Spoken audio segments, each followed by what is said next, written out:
હિન્દુઓના નામે મત લે છે, હિન્દુઓને ભરમાવીને મત લે છે, પણ સૌથી વધારે મકાનો તો હિન્દુઓના તૂટ્યા છે. એટલે આ બહુ ગંભીર બાબત કહેવાય, એમાં કોઈ સવાલ નથી. યસ, એટલે શરૂઆત મુસ્લિમોના નામે કરી અને એટલો બધો એનો વિડીયો બતાવવામાં આવે લોકોને, જયારે રખિયાલમાં તૂટતા હોય, ચાહે જુવાપુરામાં તૂટતા હોય, ચંડોલામાં તૂટતા હોય, તો એની એટલી બધી મેસેજ સોશિયલ મીડિયા ઉપર અને ન્યૂઝ મીડિયા ઉપર ચલાવવામાં આવે છે.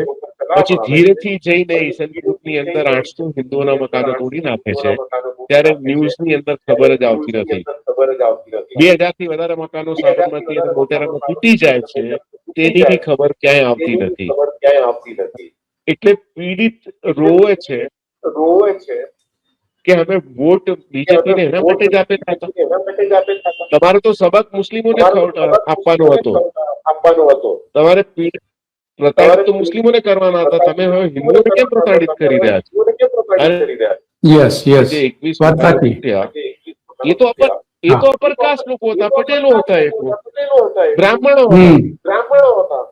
હવે એ લોકોને મકાનો તૂટી ગયા અને જજમેન્ટ પણ આવે છે કોર્ટમાં, તો એ જે બિલ્ડરે જે ખોટું કામ કર્યું છે, કોર્પોરેશનના અધિકારીઓ ખોટું કામ કર્યું છે,